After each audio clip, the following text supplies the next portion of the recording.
Hello guys, this is Rohit and you are watching mister Khalota. तो last video को support करने के लिए बहुत बहुत शुक्रिया। तो इस वीडियो में मैं आपके लिए लेकर आया हूँ स्केल 3 ऑफिसर की सैलरी। और आपको अगर और कुछ नए टॉपिक्स पे जानना हो तो मुझे प्लीज़ कमेंट सेक्शन में बताइए। स्केल 3 ऑफिसर कौन होता है? ब्रांच मैनेजर, मतलब मान लीजिए ब्रांच स्केल 3 है तो वहाँ पे स्केल 3 ऑफिसर ब्रांच मैनेजर का काम करेगा।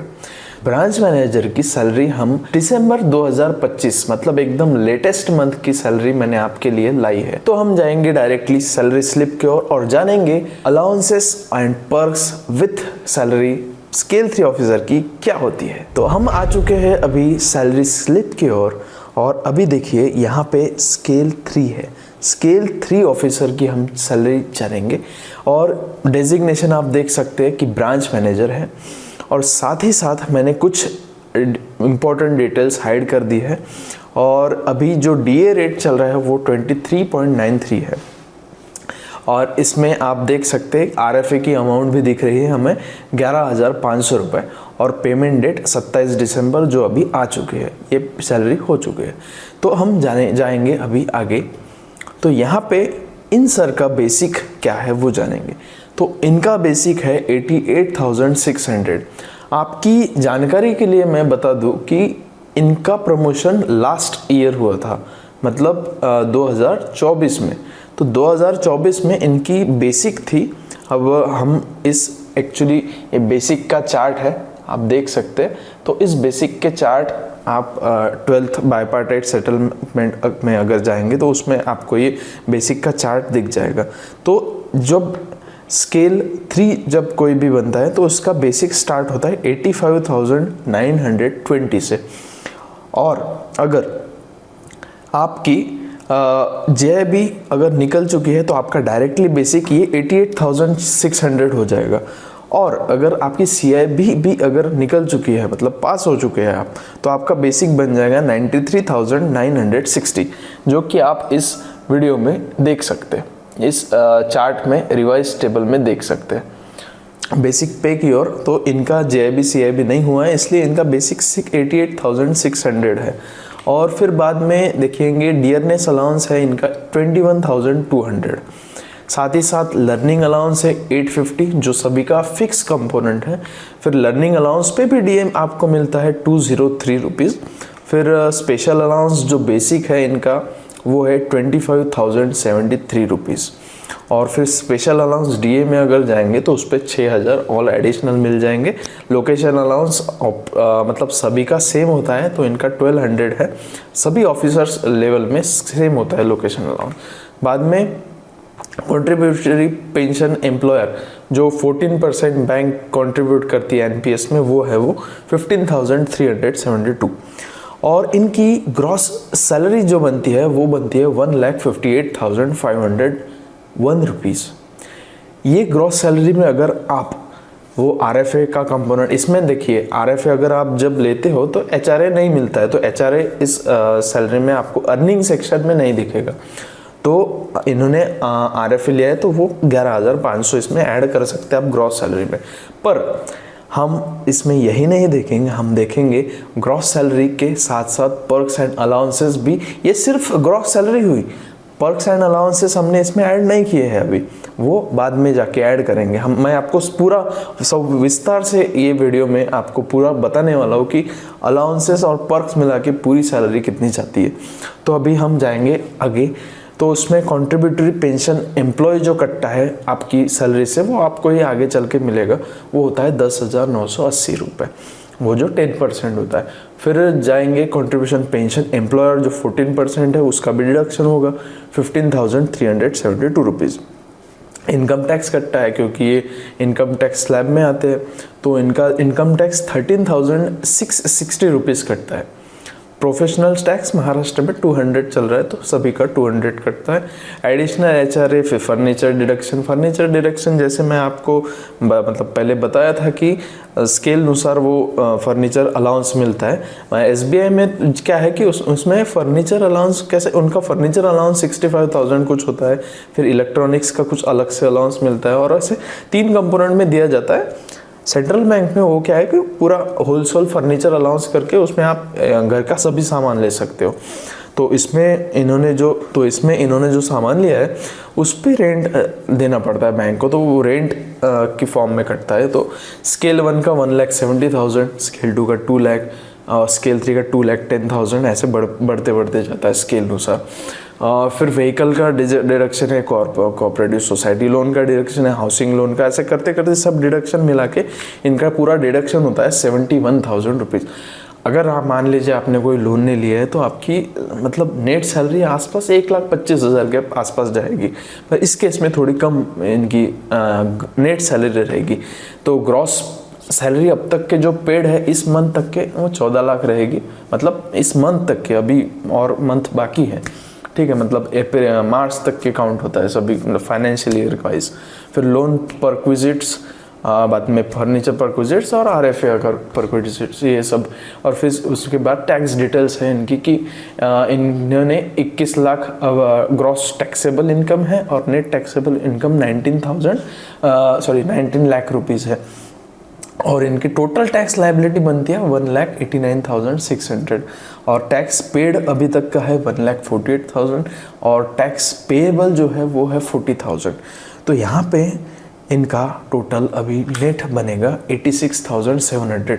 मैंने जैसे आपको बताया, अगर डिडक्शन आपके कम है, हाउसिंग लोन नहीं है आप पे, मान लीजिए आप पे वो कार लोन वगैरह नहीं है, तो आपकी ऑब्वियसली 1,25,000 के आसपास आपकी जो नेट पे है वो नेट पे जाएगी। फिर हम जाएंगे आगे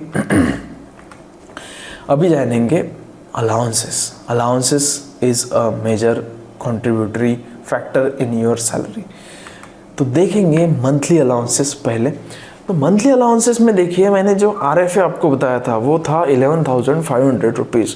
तो 11,500 आपको मंथली मिलता है। मतलब आप इतना अच्छा घर, ये मतलब ये जो है ना, RFA डिपेंड करता है आपकी लोकेशन पे। आप अगर मेट्रो सिटीज़ में रहते हो या कोई अच्छी Tier 1 Tier 2 सिटी में अगर रहते हो, मतलब अच्छी बड़ी सिटी में, तो आपका RFA ऑब्वियसली बड़ा होगा। ये जो है ये तालुका प्लेस पे पोस्टेड है, तो इसकी वजह से इनका RFA स्केल 3 में होने के बावजूद 11,500 है। अगर अच्छे मेट्रो सिटीज़ में होता था तो वो 35,000 के आसपास जाता था। तो इनको इंसेंटिव भी मिलता है पर मंथ, मतलब इंसेंटिव मंथली आया है, अभी नई स्कीम आई है, ऐसे पिछले साल शुरू हुई वो अक्टूबर के आसपास। तो उसमें 9,000 इनको मंथली इंसेंटिव मिलता है। बाद में मोबाइल रीइंबर्समेंट 650 रुपये। अब उसके मल्टीपल मैंने 12 इंटू मल्टीप्लाई करके पूरी अमाउंट लिखी है, मतलब मंथली आपको इतना मिलता है। फिर सैलरी टोटल ईयरली कितना मिलेगा ये मैंने उसमें दिखाया है। और फ्यूल फॉर ऑफिसर का जो फ्यूल है वो मिलता है 45 लीटर्स पर मंथ। तो 45 लीटर्स पर मंथ और मतलब आप सभी ऑफिसर स्केल 1 स्केल 2 स्केल 3 सभी को 45 लीटर्स तो मिलता है मंथली। और ये ब्रांच मैनेजर होने के कारण इनको 25 लीटर्स एडिशनल पेट्रोल अलाउंस मिलता है। मतलब 25 लीटर इंटू जो कुछ मार्केट में रेट चल रहा हो पेट्रोल का, इंटू मल्टीप्लाई किया तो वो अमाउंट आ जाएगी। मान लीजिए 45 इंटू 104 किया तो 4,500 के आसपास आपका मंथली बनेगा। इसमें भी दो बातें हैं कि आप ये डायरेक्टली क्लेम कर सकते हैं, 60 मैक्सिमम इसकी लिमिट है, 60 लीटर क्लेम कर सकते हैं। अगर मान लीजिए आप हर मंथ 60 लीटर पेट्रोल क्लेम करते हो तो उस केस में क्या होगा कि आप 60 लीटर्स के हिसाब से वो फिर मतलब कम होते जाएगा। तो आपको लास्ट के 2 मंथ फिर आपको पेट्रोल अलाउंस नहीं मिलेगा, क्योंकि आपने मैक्सिमम वो जो है परमिसिबल लिमिट है वो क्रॉस की होती है तब तक के। तो इस केस में अब 45 पकड़ेंगे मंथली, और ब्रांच मैनेजर होने के लिए इनको 25 एडिशनल मिलता है। मतलब इसके 56,000 वो और 31,200 इसके, मतलब मंथली। तो इसकी टोटल 80,000 के आसपास जाएगी, 87,000, ठीक है। ये सिर्फ पेट्रोल अलाउंस हुआ ईयरली। फिर newspaper reimbursement 175 rupees per month होता है, तो इंटू 2100 रुपये न्यूज़पेपर के लिए आपको मिलते हैं। तो ऐसी ग्रैंड टोटल इसकी बनती है 3,43,260 रुपीज़ डिवाइडेड बाय अगर 12 किया जाए तो वो बनेगी 28,605 रुपीज़। ये मंथली अलाउंस है, अलाउंस सिर्फ आपको मिल रहे हैं मंथली, इतने लोगों की सैलरी है दोस्तों, और ये आपको एज अ अलाउंस मिल रहे हो, सैलरी तो छोड़ दीजिए। फिर आगे बढ़ेंगे, ईयरली अलाउंस आपको क्या क्या मिलता है बैंक में, particularly central bank of India में। तो आई चेकअप के आपको मिलते हैं 500 रुपये, ये ईयरली अलाउंस है, ये मंथली नहीं मिलेगा आपको, ईयरली मिलेंगे। फिर मेडिकल एड है 13,000 रुपये, 13,000 रुपीज़। मेडिकल एड के साथ साथ आपको हेल्थ चेकअप भी मिलता है। हेल्थ चेकअप वो तो डिपेंड करता है आप किस एज कैटेगरी में आते हो। एज कैटेगरी आपकी अगर 30 के अंदर है तो आपको 2,000 मिलेंगे, 30 के अगर ऊपर जाते हो 40 तक के तो आपको 3,000 कुछ मिलते हैं। फिर और अगर 50 के ऊपर जाते हो तो आपको 3,500-4,000 तक के कुछ मिलती है अमाउंट। पर अभी तो हम मतलब मुझे इतना पता है कि 2,000 मैं तो खुद लेता हूँ, इसलिए मैं बता सकता आपको। फिर लीव ट्रैवल कंसेशन आपको मिलता है 17,600 के आसपास, तो मैंने ग्रॉस पकड़ा है ये 18,000 पर पर्सन। मान लीजिए आपके डिपेंडेंट्स है, आपके पिताजी, आपकी मम्मी, आपकी वाइफ, आपके बच्चे, तो ये डिपेंडेंट कैटेगरी में आएंगे। तो हम मान लेते हैं अप्रॉक्सीमेटली आपकी एक मिसेस रहेगी और आपके 2 बच्चे रहेंगे, तो ऐसे 4 पर्सन अगर हम पकड़े तो वो 72,000 आपको लीव ट्रैवल कंसेशन। आपको 2,000 किलोमीटर कहीं पे भी घूमना है भारतवर्ष में तो आप पूरे क्लेम करके, हर 2 साल का ब्लॉक होता है ये, 2 साल का ब्लॉक लेना और फिर आप कहीं पे भी घूमने जा सकते हो। ठीक है, ये हुआ 72,000 रुपीज़, ये 4 पर्सन का। फिर LTC लीव एनकैशमेंट होती है, उसमें क्या होता है कि आपको 15 डेज़ की आपकी सैलरी मिलती है, जो आपकी प्रिविलेज लीव होती है। लीव भी बहुत टाइप की होती है, मान लीजिए कैजुअल लीव हो गई, फिर सिक लीव हो गई, वैसे ही प्रिविलेज लीव आती है। तो प्रिविलेज लीव आप ले सकते हैं, वो 15 डेज़ की डिडक्ट होती है आपकी लीव्स और उसके पैसे मिलते हैं, मतलब 15 डेज़ का सीधा सीधा सैलरी आपको क्रेडिट होती है। तो वो होती है 80,000, 15 डेज़ की सैलरी इनके पे स्लिप के हिसाब से वो 80,000 बनेगी। फिर ब्रीफकेस अलाउंस, मान लीजिए आपको ऑफिस बैग लेनी है या महिलाओं के केसेस में पर्स लेनी है या कुछ भी उस टाइप का, तो आपको उसके 1,800 रुपये ईयरली मिलते हैं। और ये जो LTC जो बताया मैं आप, तो वो तो ईयरली क्लेम ये 2 ईयरली है, मतलब बाय एनुअल है ये। फिर डेंटल ट्रीटमेंट रीइंबर्समेंट होता है, मतलब आपके दांतों में अगर कुछ झंझनाहट है तो आपको मिलेंगे 6,000 रुपये, उसके ईयरली अलाउंस आपको फिर बिल प्रोड्यूस करना पड़ेगा। फिर हॉलीडे होम्स होते हैं बैंक में, ये हमारी बैंक में 8 लोकेशंस हैं जहाँ पे आप हॉलीडे होम ले सकते हैं। यहाँ पे क्या है, सिर्फ आपको 500 रुपये प्रति रात, मतलब 500 रुपये पर नाइट के हिसाब से आपको ये हॉलीडे होम्स मिलते हैं। तो आपको फिर HRMS के थ्रू उसको पहले ही आपको रजिस्टर करवाना है, फिर आप उसके सिर्फ सैलरी मतलब अकाउंट से 500 रुपये ही कटेंगे पर रूम के लिए। तो इसकी अगर ग्रैंड टोटल की जाए तो वो बनती है 1,73,300 और डिवाइडेड बाय 12 किया जाए तो वो बनेगी 14,500 अप्रॉक्स। ये हमने ईयरली का मतलब जो है अलाउंस वो हमने सीधे सीधे मंथली में ला दिया, तो वो बनेगा 14,500।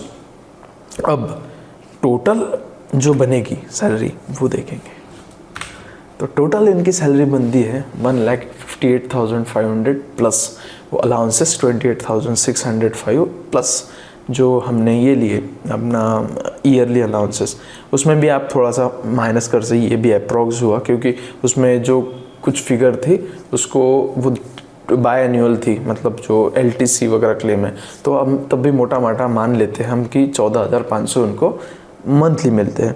तो उनकी सैलरी हो जाती है पूरी 2 लाख रुपये। ये नेट सैलरी हुई, मतलब ग्रॉस सैलरी हुई है, तो ये ग्रॉस सैलरी हुई 2,01,600 रुपये। तो इतनी आपको सैलरी मिलती है एज अ स्केल 3 ऑफिसर, और ये बहुत अच्छी खासी अमाउंट है।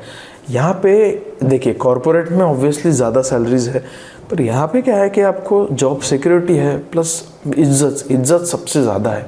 बैंकिंग सेक्टर में जब आएंगे आप रूरल पोस्टिंग में, तो बाप रे बाप क्या इज्जत है, मतलब हर एक इंसान आपको सर कह के बोलता है। और आपका अगर मान लीजिए आपने उसका काम कर दिया तो वो यार वो अलग ही फीलिंग है, वो मैं वर्ड्स में एक्सप्रेस नहीं कर पाऊँगा यहाँ पे।